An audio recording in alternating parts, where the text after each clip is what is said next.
வணக்கம் நண்பர்களே. இப்போ நம்ம எங்கே போயிட்டுருக்குறோம் அப்படின்னா, செவ்வாய் கிரகத்தில் இருக்கக்கூடிய ஒரு வைப்ரேஷன் வந்து ஒரு கோயில் மேலே விழுதுன்னு சொல்லியிருக்காங்க. அந்த கோயில் வந்து பார்த்திங்கன்னா, முருகன் கோயில்னு சொல்லியிருக்காங்க. அதுவும் மலை மேலே இருக்கக்கூடிய முருகன் கோயில். இதுதான் அந்த மலை மேலே இருக்கக்கூடிய முருகன் கோயில். ரொம்ப நீண்ட காலமாக இந்த கோயிலுக்கு போகணும் எனக்கும் ரொம்ப மனசுக்குள்ள ஒரு எண்ணம் இருந்துகிட்டே தான் இருந்துச்சு. ஆனால் போகிறதுக்குரிய வாய்ப்பு, அதோடைய காலம், சூழ்நிலை அமையவே இல்லை. மற்ற எல்லா முருகன் கோயில், கொல்லிமலை இருக்கிறது, பழனியப்பா சுவாமிகள், இந்த மாதிரி காளிப்பட்டி, இந்த மாதிரி சுற்றி வட்டாரம் இருக்கக்கூடிய அநேகமாக நிறைய இருக்கக்கூடிய முருகன் கோயிலுக்கெல்லாம் போக வேறு வாய்ப்பு இருக்குது தவிர இதுக்கு வாய்ப்பு கிடைக்கல.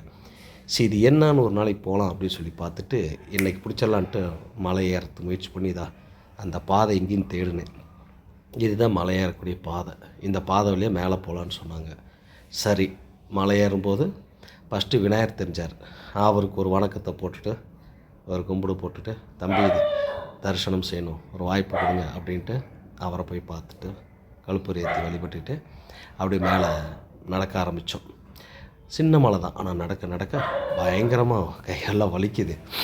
அதனால் பார்த்திங்கன்னா அந்த மலை ஏற போகும்போது அப்படி பார்த்திங்கன்னா மலைக்கு காவல் தெய்வம் சொல்லியிருக்கும். அவர் தான் இதான் இடும்பன். இவர் சன்னிதானத்தில் இவரும் ஒரு வணக்கம் போட்டுட்டு பக்கத்தில் இருக்கக்கூடிய இங்கே பார்த்திங்கன்னா இடும்பன் சன்னிதானம். இடும்பன் சன்னிதானத்தில் இடும்பனையும் வழிபட்டுட்டு மீண்டும் மலை ஏறத்துக்கு முயற்சி பண்ணோம். இந்த மலையுடைய சிறப்புகள் என்ன சொல்கிறாங்க அப்படின்னு சொல்லி கேட்டிங்கன்னா, செவ்வாய் தோஷம் உள்ள ஜாதகங்கள், ஆணோ பெண்ணோ யாராக இருந்தாலும் சரி, ஜாதக கட்டத்தில் வந்து பார்த்திங்கன்னா செவ்வாய் தோஷம் உள்ளவங்க இங்கே வந்து வழிபட்டால் படி ஏறும்போதே பாருங்கள் ஒரு சிவபெருமான் அற்புதமாக இருக்குது பாருங்கள். மனசுக்கு நிறைவாக இருக்குது பார்க்குறதுக்கு.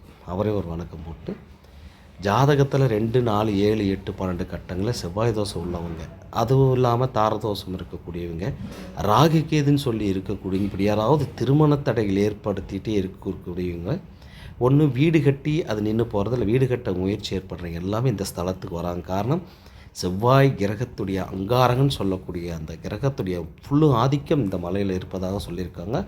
கொங்கண சித்தர் தவம் செய்த குகை இதுக்குள்ளே இருக்குது. ரொம்ப அற்புதமான, மிக பிரம்மாண்டமான, அற்புதமான பழமையான ஒரு கோயில். கொங்கண சித்தர் இங்கிருந்து தான் 500 ஆண்டுகள் தவம் செய்ததாக சொல்லியிருக்கேன். அந்த மலைக்கு பின்புறம் அந்த குகை இருக்குது. நம்ம போய் பார்க்கும்போது கோயில் திருப்பணி, கட்டுமான பணியெல்லாம் பார்த்திங்கன்னா செஞ்சுட்டு இருந்தாங்க. ஆனால் இது கொஞ்ச நாளாக நிற்குதுன்னு சொல்கிறாங்க. என்னன்னு கேட்டால், அந்த கோயில் திருப்பணி எடுத்து செஞ்சவர் வந்து இறந்துட்டதாகவும், பொறுப்பெடுத்து செஞ்சவர் அவர் மகன்கள் வந்து பார்த்திங்கன்னா கன்ஸ்ட்ரக்ஷன் ஒரு கட்டுமான பணிக்கெல்லாம் போயிட்டதுனாலையும் இது எடுத்து செய்கிறதுக்கு இல்லாமல் இருக்குது. இது வடக்கு பக்க கோபுர கதவு, இது பூட்டியிருக்கு. தெற்கு முக கோபுர கதவு தான் திறந்திருக்கு. அது வழியாக தான் நம்ம போய் பார்க்கணும். மலையிலேருந்து பாருங்கள் பின்பகுதியெல்லாம் பார்க்குறோம். ரொம்ப சூப்பராக அட்மாஸ்பியர், அந்த சூழல்லாம் பார்த்திங்கன்னா அருமையாக இருக்குது. அந்த மலை சைடு உரிய பாதிப்பு பார்த்துட்டு உள்ளே நம்ம போகலாம், சாமி கும்பிட போகலாம் அப்படின்ட்டு அது பாருங்கள் உள்ளே போகிறோம். முருகனை முன்னாடி மயிலை வழிபட்டுட்டு உள்ளே போகலாம். உள்ளே போய் முருகனை முதல்ல தரிசனம் செய்வோம்.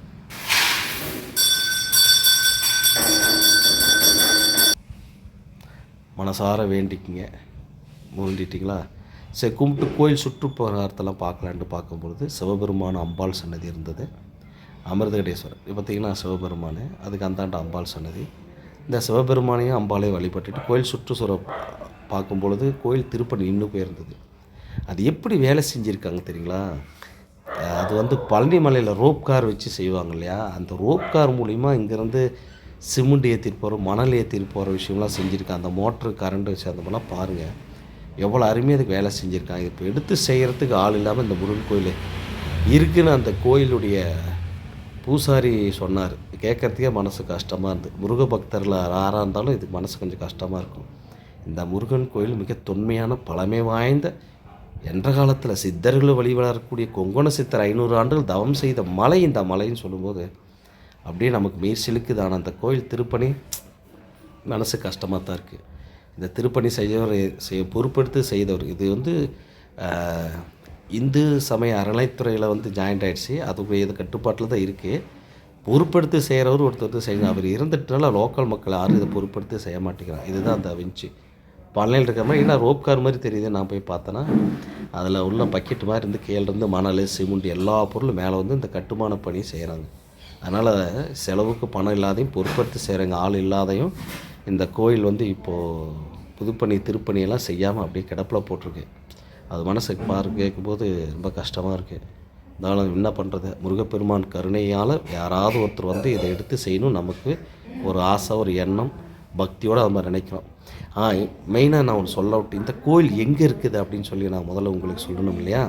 இந்த கோயில் எங்கே இருக்குதுன்னு கேட்டிங்கன்னா நாமக்கல் மாவட்டத்தில் இருக்குது. நாமக்கல் மாவட்டத்தில் ராசிபுரத்தில் இருந்து திருச்செங்கோடு செல்லும் சாலையில் இருக்கக்கூடிய வையப்பமலை முருகன் கோயில் இதுதான்.